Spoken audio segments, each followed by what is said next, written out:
शिव बाबा याद है ना? ओम शांति। 28 जून 2024 के ईश्वरीय महावाक्य। पहले सुनते हैं मुरली के मुख्य पॉइंट्स। बाबा ने कहा, मीठे बच्चे अंतर्मुखी बनो। तुम्हें सिर्फ अपने को आत्मा समझ बाप को याद करना है। इसमें कुछ बोलने की भी दरकार नहीं। बाहर मुखता होने के कारण ही तुम अपने को आत्मा नहीं समझ पाते। काम धंधा करते भी साइलेंस में रहना अच्छा है। कभी क्रोधवश घर में अशांति नहीं फैलानी। क्रोध तो ऐसा है जो पानी का मटका भी सुखा देता है। इसको युक्ति से भगाना चाहिए। फिर बाबा ने कहा, यह काम क्रोध आदि पांचों विकार अभी फुल फोर्स में हैं। अगर इन भूतों को तुमने एक बार भगा दिया तो फिर आधा कल्प के लिए यह भूत होंगे ही नहीं। क्रोध करने वाले कभी बाप को याद कर न सकें। जैसे यह आंखें क्रिमिनल होती हैं, ऐसे मुख भी बड़ा क्रिमिनल है। तुम्हें बहुत मीठा बनना है। मुख से कभी कोई कड़वे शब्द ना निकले। लास्ट में बाबा ने कहा, थोड़ा विचार करो, आधा कल्प के लिए बाप तुमको क्या बना रहे हैं। ऐसे बाबा को तो कितने प्यार से याद करना चाहिए। हर एक को अपने दिल से पूछना है, हमारे अंदर कहाँ तक सफाई है, कहीं कोई भूत तो नहीं है। अगर कोई ने देहधारी से दिल लगाया तो उनके मन को कभी शांति मिल न सके। देह भान में आए तो सारी की कमाई चट हो जाएगी। अब सुनते हैं महावाक्यों को विस्तार से। बाबा ने कहा, मीठे बच्चे अंतर्मुखी बनो, अर्थात चुप रहो। मुख से कुछ भी बोलो नहीं। हर कार्य शांति से करो। कभी भी अशांति नहीं फैलाओ। प्रश्न, तुम बच्चों को कंगाल बनाने वाला सबसे बड़ा दुश्मन कौन है? उत्तर, क्रोध। कहा जाता है, जहाँ क्रोध है वहाँ पानी के मटके भी सूख जाते हैं। भारत का मटका जो हीरे जवाहरों से भरा हुआ था, वह इस भूत के कारण खाली हो गया है। इन भूतों ने ही तुमको कंगाल बनाया है। क्रोधी मनुष्य खुद भी तपता है, दूसरों को भी तपाता है। इसलिए अब इस भूत को अंतर्मुखी बन निकालो। ओम शांति। बाप बच्चों को समझाते हैं, मीठे बच्चे अंतर्मुखी बनो। अंतर्मुखता अर्थात कुछ भी बोलो नहीं। अपने को आत्मा समझ बाप को याद करो। यह बाप बैठ शिक्षा देते हैं बच्चों को, और कुछ भी बोलने का इसमें है नहीं, सिर्फ समझानी दी जाती है। गृहस्थ व्यवहार में ऐसे रहना है। यह है मन मना भव। मुझे याद करो, यह है पहली मुख्य पॉइंट। तुम बच्चों को घर में क्रोध भी नहीं करना चाहिए। क्रोध ऐसा है जो पानी का मटका भी सुखा दे। क्रोधी मनुष्य अशांति फैलाता है। इसलिए गृहस्थ व्यवहार में रहते शांति में रहना है। भोजन खाकर अपने धंधे अथवा ऑफिस आदि में चले जाना, वहाँ भी साइलेंस में रहना अच्छा है। सब कहते हैं हमको शांति चाहिए। यह तो बच्चों को बताया है, शांति का सागर एक बाप ही है। बाप ही डायरेक्शन देते हैं, मुझे याद करो। इसमें बोलना कुछ भी नहीं है, अंतर्मुख रहना है। ऑफिस आदि में अपना काम भी करना है, तो इसमें जास्ती बोलना नहीं होता। बिल्कुल मीठा बनना है। कोई को दुख नहीं देना चाहिए। लड़ाई आदि करना, यह सब क्रोध है। सबसे बड़ा दुश्मन है काम। फिर दूसरा नंबर है क्रोध। एक दूसरे को दुख पहुंचाते हैं। क्रोध से कितनी लड़ाई हो जाती है। बच्चे जानते हैं सतयुग में लड़ाई होती नहीं। यह है रावणपने की निशानी। क्रोध वाले को भी आसुरी संप्रदाय कहा जाता है। भूत की प्रवेशता है ना, इसमें बोलना कुछ भी नहीं है, क्योंकि उन मनुष्यों को तो ज्ञान है नहीं। वह तो क्रोध करेंगे। क्रोध वाले के साथ क्रोध करने से लड़ाई लग जाती है। बाप समझाते हैं, यह बड़ा कड़ा भूत है, इनको युक्ति से भगाना चाहिए। मुख से कोई कड़वे शब्द नहीं निकालना चाहिए। यह बहुत नुकसानकार है। विनाश भी क्रोध से ही होता है ना। घर घर में जहाँ क्रोध होता है वहाँ अशांति बहुत रहती है। क्रोध किया तो तुम बाप का नाम बदनाम करेंगे। इन भूतों को भगाना है। एक बार भगाया तो फिर आधा कल्प के लिए यह भूत होंगे ही नहीं। यह 5 विकार अभी फुल फोर्स में हैं। ऐसे समय ही बाप आते हैं जबकि विकार फुल फोर्स में हैं। यह आंखें बड़ी क्रिमिनल हैं, मुख भी क्रिमिनल है। जोर से बोलने से मनुष्य तप जाता है और घर को भी तपा देते हैं। काम और क्रोध, यह दोनों बड़े दुश्मन हैं। क्रोध वाले याद कर न सकें, याद करने वाले सदैव शांति में रहेंगे। अपने दिल से पूछना है, हमारे में भूत तो नहीं है? मोह का भी, लोभ का भी भूत होता है। लोभ का भूत भी कम नहीं। यह सब भूत हैं क्योंकि रावण सेना है। बाप बच्चों को याद की यात्रा सिखलाते हैं, परंतु बच्चे इसमें मूंझते बहुत हैं, समझते नहीं हैं, क्योंकि भक्ति बहुत की है ना। भक्ति है देह अभिमान। आधा कल्प देह अभिमान रहा है। बाहर मुक्ता होने के कारण अपने को आत्मा समझ नहीं सकते। बाप जोर बहुत लगाते हैं, अपने को आत्मा समझ, बाप को याद करो, परंतु आता ही नहीं। और सब बातें मानते भी हैं, फिर कह देते याद कैसे करें, कोई चीज़ तो दिखाई नहीं पड़ती। उनको समझाया जाता है, तुम अपने को आत्मा समझते हो, यह भी जानते हो वह बेहद का बाप है। मुख से शिव शिव बोलना नहीं है, अंदर में जानते हो ना मैं आत्मा हूँ। मनुष्य शांति मांगते हैं, शांति का सागर वह परमात्मा ही है। जरूर वर्षा भी वही देंगे। अब बाप समझाते हैं, मेरे को याद करो तो शांति हो जाएगी और जन्म जन्मांतर के विकर्म भी विनाश होंगे। बाकी कोई चीज़ है नहीं, कोई इतना बड़ा लिंग नहीं। आत्मा छोटी है, बाप भी छोटा है। याद तो सभी करते हैं, हे भगवान, हे गॉड। कौन कहता है? आत्मा कहती है। अपने बाप को याद करते हैं तो बाप बच्चों को कहते हैं, मन मना भव। मीठे मीठे बच्चों, अंतर्मुख होकर रहो। यह जो कुछ देखते हो वह खत्म हो जाना है। बाकी आत्मा शांति में रहती है।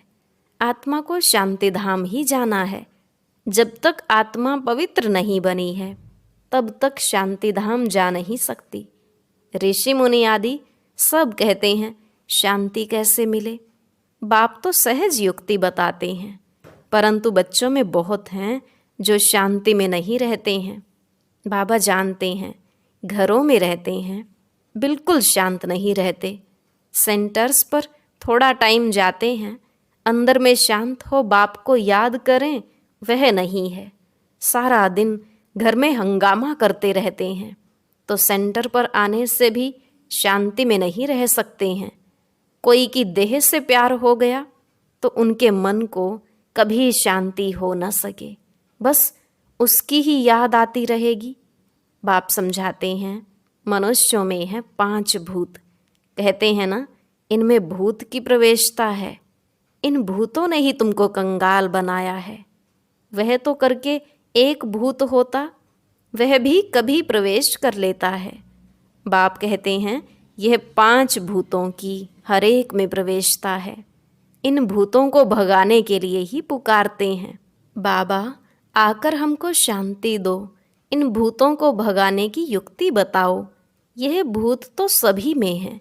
यह रावण राज्य है ना, सबसे कड़ा भूत है काम क्रोध। बाप आकर भूतों को भगाते हैं तो उनकी एवज में कुछ मिलना तो चाहिए ना। वह भूत प्रेत भगाते हैं, मिलता कुछ भी नहीं। यह तो बच्चे जानते हैं। बाप आते हैं सारे विश्व से भूतों को भगाने। अभी सारे विश्व में सब में भूतों की प्रवेशता है। देवताओं में कोई भूत नहीं होता, न देह अभिमान का, न काम क्रोध लोभ मोह कुछ नहीं होता। लोभ का भूत भी कम नहीं। यह अंडा खाऊं वह खाऊं, बहुतों में भूत रहते हैं। अपने दिल से समझते हैं बरोबर हमारे में काम का भूत है, क्रोध का भूत है। तो इन भूतों को निकालने के लिए बाप कितना माथा मारते हैं। देह अभिमान में आने से दिल होती है भाकी पहनूं यह करूं, फिर कमाई सारी चट हो जाती है। क्रोध वाले का भी यह हाल है। क्रोध में आकर बाप बच्चों को मार देते हैं, बच्चे बाप को मार देते हैं, स्त्री पति को मार डालती है। जेल में जाकर तुम देखो कैसे कैसे केस होते हैं। इन भूतों की प्रवेशता के कारण क्या हाल भारत का हो गया है। भारत का जो बड़ा मटका था, जो सोने हीरों आदि से भरा हुआ था, वह अब खाली हो गया है। क्रोध के कारण कहते हैं ना, पानी का मटका भी सूख जाता है। तो यह भारत का भी ऐसा हाल हो गया है। यह भी कोई नहीं जानते हैं। बाप ही आते हैं भूतों को निकालने के लिए, जो और कोई भी मनुष्य मात्र नहीं निकाल सकते। यह 5 भूत बड़े जबरदस्त हैं। आधा कल्प तो इनकी प्रवेशता रही है। इस समय तो बात मत पूछो। भल कोई पवित्र रहते हैं, परंतु जन्म तो विकार से ही मिलता है। भूत तो है ना। 5 भूतों ने भारत को बिल्कुल कंगाल बना दिया है। ड्रामा कैसे बना हुआ है जो बाप बैठ समझाते हैं। भारत कंगाल बना है जो बाहर से कर्जा लेते रहते हैं। भारत के लिए ही बाप समझाते हैं। अभी तुम बच्चों को इस पढ़ाई से कितना धन मिलता है। यह अविनाशी पढ़ाई है जो अविनाशी बाप पढ़ाते हैं। भक्ति मार्ग में कितनी सामग्री है। बाबा छोटेपन से गीता पढ़ते थे और नारायण की पूजा करते थे। समझ कुछ भी नहीं थी। मैं आत्मा हूँ, वह हमारा बाप है, यह भी समझ नहीं थी। इसलिए पूछते हैं कैसे याद करूं। अरे तुम तो भक्ति मार्ग में याद करते आए हो। हे भगवान आओ, लिबरेट करो, हमारा गाइड बनो। गाइड मिलता है मुक्ति, जीवन मुक्ति के लिए। बाप इस पुरानी दुनिया से नफरत दिलाते हैं। इस समय सबकी आत्माएं काली हैं, तो उनको गोरा शरीर कैसे मिलेगा। भल करके चमड़ी कितनी भी सफ़ेद है, परंतु आत्मा तो काली है ना। जो सफ़ेद खूबसूरत शरीर वाले हैं उनको अपना नशा कितना रहता है। मनुष्यों को यह पता ही नहीं पड़ता है कि आत्मा गोरी कैसे बनती है। इसलिए उनको कहा जाता है नास्तिक। जो अपने बाप रचयिता और रचना को नहीं जानते हैं वह हैं नास्तिक। जो जानते हैं वह हुए आस्तिक। बाप कितना अच्छी रीति बैठ तुम बच्चों को समझाते हैं। हर एक अपने दिल से पूछे कहाँ तक हमारे में सफाई है, कहाँ तक हम अपने को आत्मा समझ बाप को याद करता हूँ। याद के बल से ही रावण पर विजय पानी है। इसमें शरीर के बलवान होने की बात ही नहीं है। इस समय सबसे बलवान अमेरिका है, क्योंकि उनके पास धन दौलत बारूद आदि बहुत हैं। तो बल हो गया जिस्मानी, मारने लिए। बुद्धि में है हम विजय पाएं। तुम्हारा तो है रूहानी बल। तुम विजय पाते हो रावण पर, जिससे तुम विश्व के मालिक बन जाते हो। तुम्हारे ऊपर कोई जीत पा नहीं सकता। आधा कल्प के लिए कोई छीन नहीं सकता। और कोई को बाप से वर्षा मिलता नहीं। तुम क्या बनते हो विचार करो। बाप को तो बहुत प्यार से याद करना है और स्वदर्शन चक्रधारी बनना है। वह समझते हैं स्वदर्शन चक्र से विष्णु ने सबका सिर काटा है, लेकिन इसमें हिंसा की तो बात ही नहीं है। तो मीठे मीठे बच्चों को बाप कहते हैं, मीठे बच्चे तुम क्या थे, अब अपनी हालत तो देखो।